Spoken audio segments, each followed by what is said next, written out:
In this section, we will apply differential equations to look at two different population growth models. We've actually seen these models in a previous section. One is called the natural growth model, and the other is called the logistic model. And honestly, both of these are a rather simple way of looking at population growth. They're good models for some circumstances, but in real life, if we were to study a complicated population growth, we could describe it using differential equations, but they would probably be fairly more complicated. So let's take a look first at the natural growth model. So we have a population here, which we'll call P. Population is a function of time, and we don't really know what we're looking at here. It could be bacteria, or maybe it's a certain species of animals, whatever. Our population is P of T. And we want to think of the growth rate here as dP dt. So growth rate, that is the derivative of the population with respect to time, how fast population is growing. The natural growth model models the population as growing proportional to the current size. So the rate of change of population is some constant times the current population. And here this constant k, this is called the relative growth rate. And a good way to think about k here is k is telling us how fast the population is growing per individual. And this constant k does not change. So even though we get a larger and larger population, the rate at which the population grows per individual remains the constant k. So this model says that population grows at a rate that is proportional to the current population size. That's what this differential equation says. It says that the growth rate is proportional to the current size of the population. Hopefully this makes sense intuitively.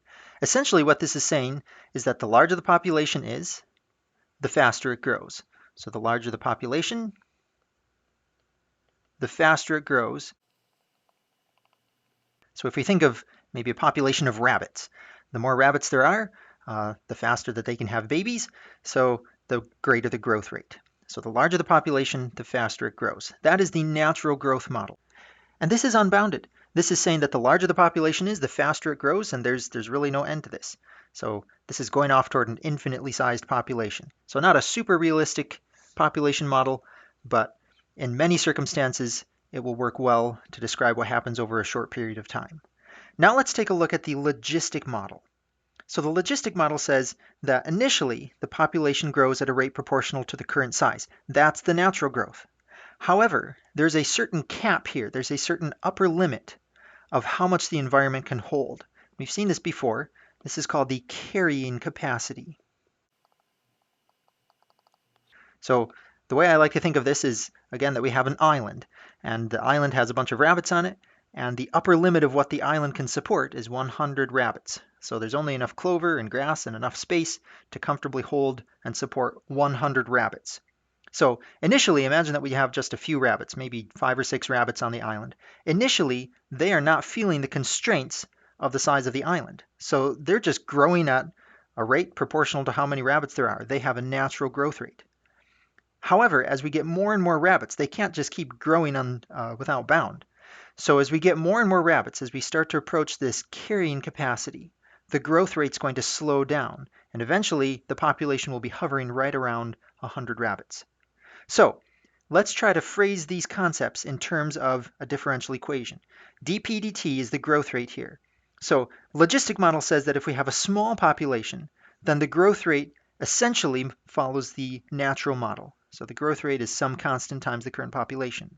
Then, as the population gets closer and closer to this carrying capacity, it starts to slow down, so the growth rate goes to 0. And if the population ever goes above the carrying capacity, we're going to have a negative growth rate, which means population decline. So in the rabbit example, if we imagine that the rabbits have been living on the island for a long time, then the population will be hovering right around at 100 rabbits.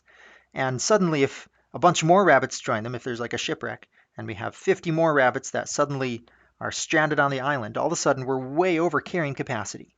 So what's going to happen is that the population will decline until we get back to the carrying capacity. So if the population ever goes above this value m, then we will have a negative growth rate. That just means population decline. Now we want to write a differential equation that encapsulates all of these different properties. It's called the logistic differential equation, and here's what it is.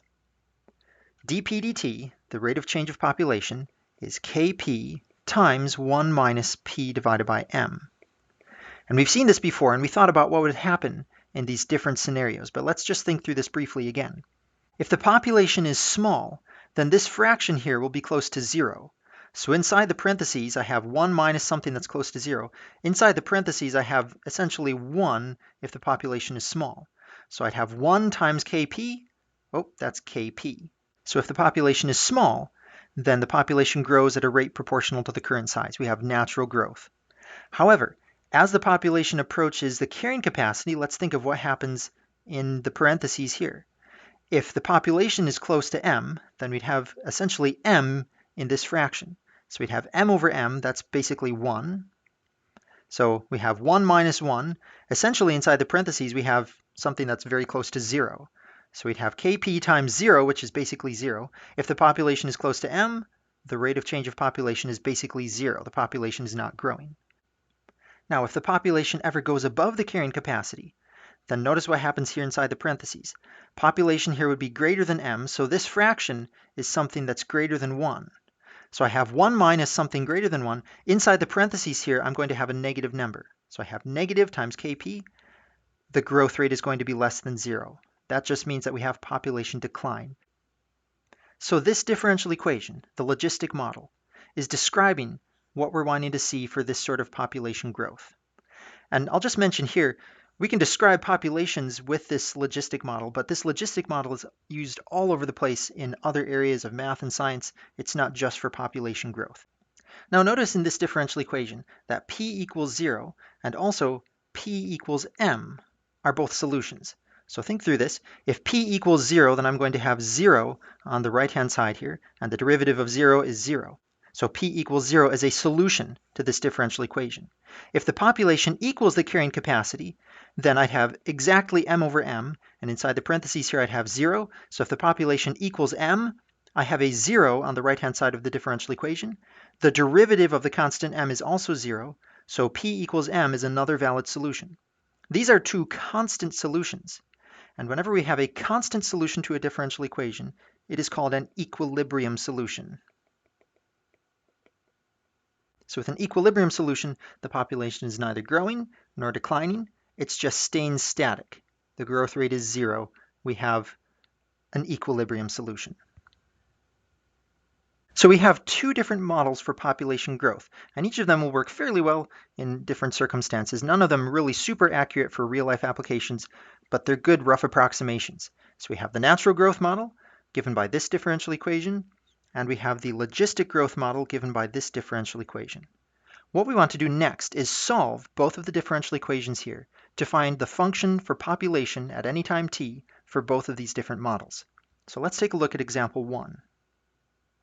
Here we want to find the general solution to the natural growth model, and we'll think of an initial population of p sub 0.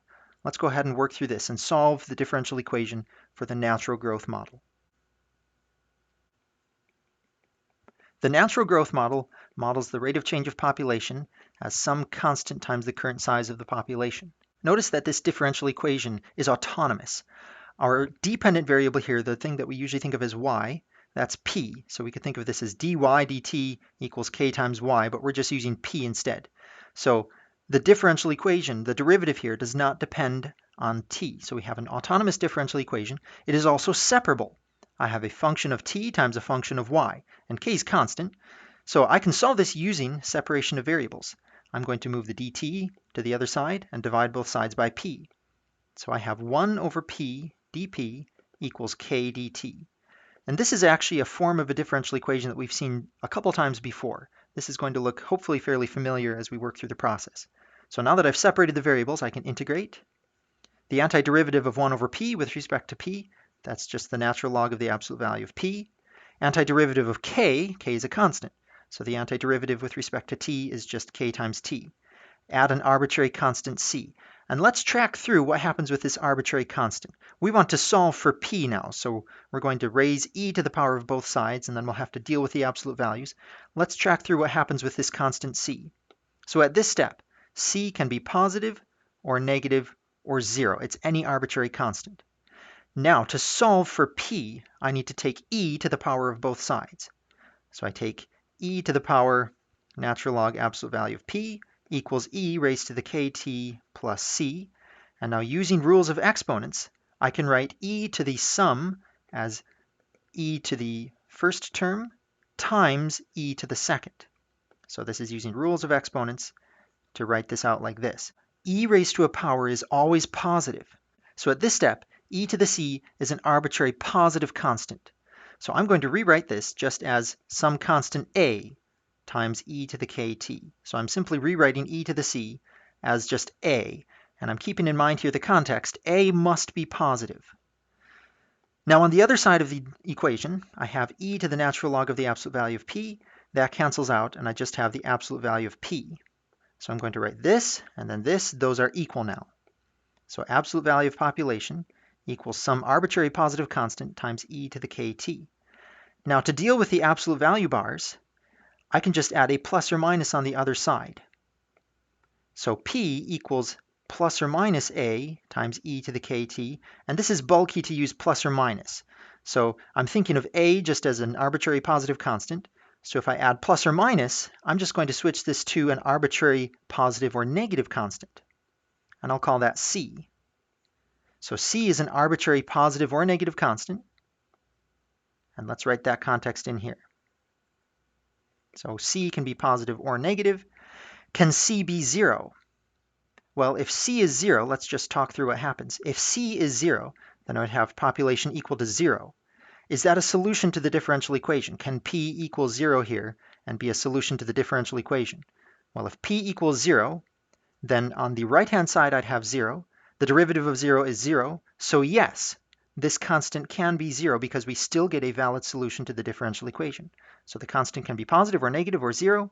We're back to this plus c that we normally think of with integration. This is an arbitrary positive or negative or 0 constant.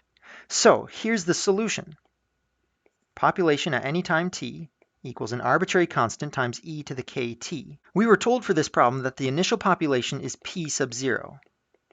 So the initial population, that's the population when time t equals 0, that's p sub 0. Think of this as an initial condition. It's telling us the initial population at time 0. And we can use this to solve for the arbitrary constant c. So I'm going to write here p of 0, that's c times e to the k times 0, plug in 0 for t, and this is the initial population, so I'm calling it p sub 0. E to the k times 0, this is just e to the 0. E raised to the 0 power is simply 1. So in this case, the arbitrary constant is actually equal to the initial population. So here's my natural growth model. The population at any time t is the initial population times e to the kt. This constant k will be dependent on what sort of population we're looking at, how fast the population grows per individual. But this is the solution to the natural growth model. Notice that this arbitrary constant has an actual physical meaning for this problem, and that's very typical for differential equations that we use to model real-world applications. The arbitrary constants turn out to have some sort of a physical meaning in the context of the problem. Now that we've solved the differential equation for the natural growth model, let's work on solving the differential equation for the logistic growth model. The differential equation for the logistic growth model is dp dt equals kp times 1 minus p over m. We will solve this using separation of variables. This is an autonomous, separable differential equation. It's autonomous because the derivative does not depend on t, and it's separable. We can separate the y's, which would be p in this case, the y's to one side, and then we'll separate the t's to the other side. When we solve this differential equation, we will get the population function at any time t. The derivation here is really quite interesting. It's a little bit long, but we'll be using some important techniques that we've seen previously in the semester. I'm going to start by separating the variables, and I need to separate the p's to one side. So all of this expression here I'm going to divide on both sides. I'll leave the k over here and move the dt to that side.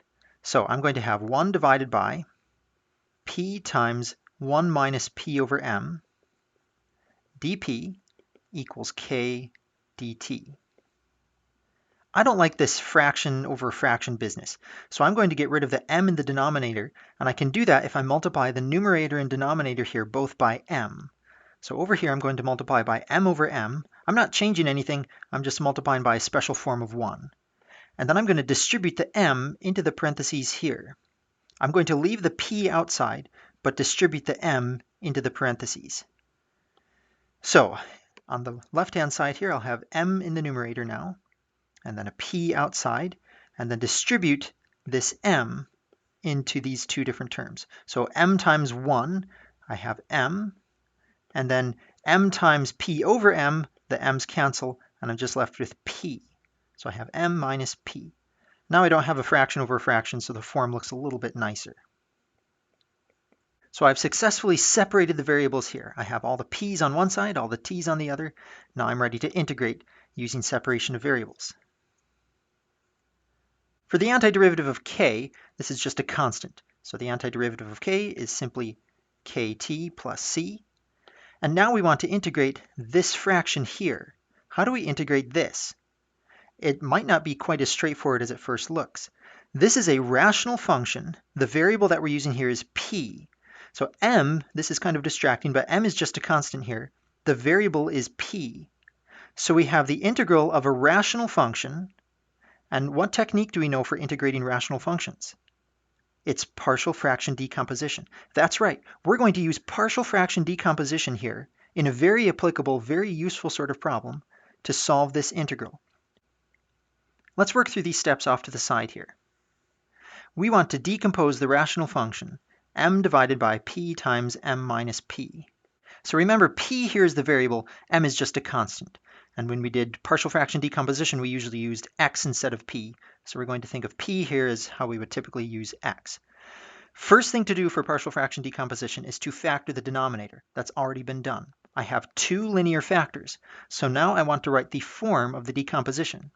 So I have a over p plus b over m minus p. I want to solve for the a and the b here, and that will allow me to rewrite the integral of this rational function into a form that I can integrate.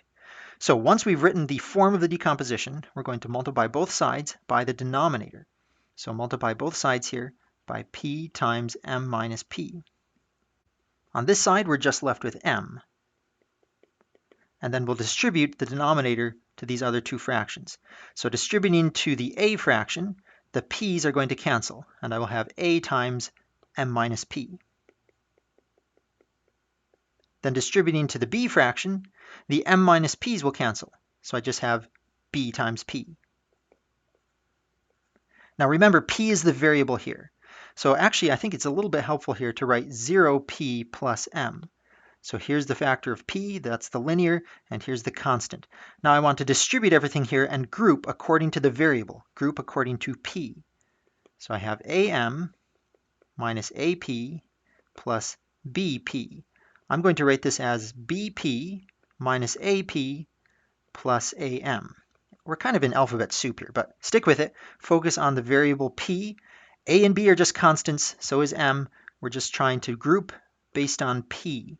So I can factor out a p now, and I have b minus a times p plus a times m. This is all equal to 0p plus m. Now I can write two equations with the a's and the b's. So 0 equals b minus a. I correlate those two coefficients together. B minus a equals 0. And then I correlate the other two coefficients. am equals the constant m. So am equals m. This tells me, by canceling a's, or by canceling m's on both sides, that a must be equal to 1. So a equals 1. That means b minus a, this is b minus 1 equals 0, so b equals 1. We've successfully decomposed the rational function. And honestly, as far as partial fraction decomposition goes, this was a fairly simple one. We've got a lot of confusing stuff here with the m's, and we're not used to working with p's, but we have a fairly simple decomposition going on. So the a here, we found that a equals 1, and b also equals 1. So this is 1, and then b also 1. So here is the decomposition for this rational function. And now that we've decomposed it using partial fractions, we can integrate. We've worked through this procedure. Let's go back to the main problem at hand and continue on with separation of variables. I have the integral of 1 over p plus 1 over m minus p, integrating with respect to p. Now I can integrate these. Antiderivative of 1 over p is the natural log. So I have natural log of the absolute value of p. And then the antiderivative of 1 over m minus p, this is also going to be natural log, but we have to compensate for the minus p here. So this will be plus a negative, or I could just write minus, natural log absolute value of m minus p. This equals kt plus c. We could check here. If you take the derivative of this, you'll get 1 over p plus 1 over m minus p. Look at this. We are well on our way to solving the problem.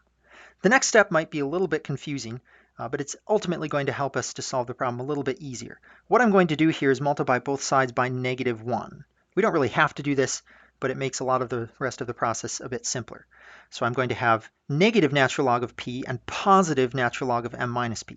And I'm just going to switch the order. So natural log of m minus p becomes positive, and the natural log of p, that's negative. On the other side, I have negative kt, and I'm multiplying -1 times c, which is an arbitrary positive or negative constant, or 0. So -1 times c, I could just write plus c again. If I wanted to, I could write minus c. Really, these aren't the same c value, but since c is arbitrary, negative times an arbitrary number is still just an arbitrary number. Now that I've written the natural logs this way, I can use a rule of logarithms. If I have the difference of two logarithms, I can write this as a single logarithm with a fraction. So I can write this expression here as the natural log, absolute value, of m minus p divided by p. So subtracting outside of the logarithms turns into division inside of the logarithms. And this equals negative kt plus c. I'm trying to solve for p here. That's the population function. M's a constant, k's a constant, c's a constant. I want to solve for p. So my next step is going to raise e to the power of both sides, and then we will get rid of this natural log here. So raising e to the power of both sides, we have m minus p over p equals some arbitrary constant times e to the negative kt. And we could think about the steps here where the c goes from an arbitrary positive, negative, or 0 constant to just a positive constant, and then back to an arbitrary positive, negative, or 0 constant to deal with the absolute values. We'll gloss over those steps for this one. At this point, I want to think of the initial condition. I'm going to ultimately solve for p, so I'm going to get p of t at the end. I still need to solve for p. But right now is a really good time to figure out what this arbitrary constant is in the context of the problem. We are given an initial condition here for the initial size of the population. We're told that the initial population at time 0, is p sub 0. This corresponds to when t equals 0. So I'm going to plug in a 0 for t, and the corresponding value for population is p sub 0, and that will allow me to solve for c right at this step. So I have m minus initial population divided by initial population equals c times e to the k, negative k times 0. And check this out. Negative k times 0 is 0. E to the 0 is 1. So I really just have c. Here is the value for the arbitrary constant c, right there. The carrying capacity minus the initial population divided by the initial population. This is all a constant here, and that's the physical interpretation of the arbitrary constant c. We'll use this at the very end of the problem, and we'll write c as that value right there. Let's continue right here to solve for p. So I'm going to multiply p on both sides. I'll have m minus p equals p c e to the negative kt. Again, we kind of have an alphabet soup going on here. Look at all the different letters that we're using. A, B, C, M, P, K, T, just almost the whole alphabet. So remember, m is a constant, c is a constant, k is a constant, t is a variable. This is usually how we think of x. And p, that's usually how we think of y. So I want to solve for p. I'm going to add p to both sides. M equals p c e to the negative kt plus p, and then factor a p out of both these terms. So I can write this as p times c e to the negative kt plus 1. Okay, this all equals m. So I'm just going to rewrite this as equal to m. And right here, I can finally solve for p by dividing both sides by this expression here. So check this out. P equals m divided by c e to the negative kt plus 1. This is the population function at any time. This is our function p of t. We found it. Here it is. This is the function that models population growth according to the logistic growth model. We can find the population at any time t using this function. Let's finally replace the value of c with what we found c is equal to in terms of the parameters for this problem. So we'll replace this c with m minus p sub 0 divided by p sub 0. So in parentheses, we'll write m minus p sub 0 divided by p sub 0. And here we have it. This is the formula, this is the function that describes the population of the logistic model at any time t. This is a very useful and applicable function, and we did some really non-trivial mathematics to get to this point. So you should feel proud of yourself for knowing this kind of mathematics. This is really cool, useful stuff that we're doing right here.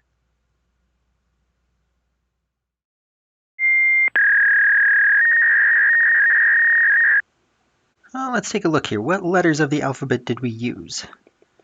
Well, we used A, and we used B, and of course we used C.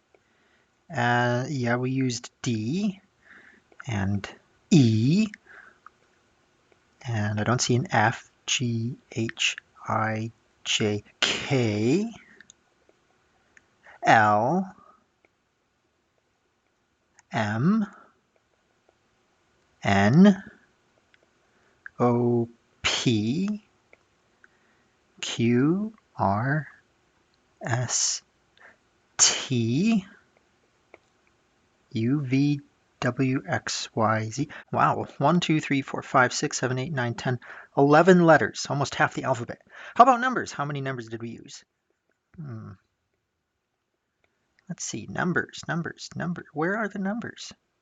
There's no, oh, here's a number, 0. Okay, numbers. Oh, here's a number, 1. Numbers, where is it? That's it, 0 and 1. We officially used more letters than numbers. Cool.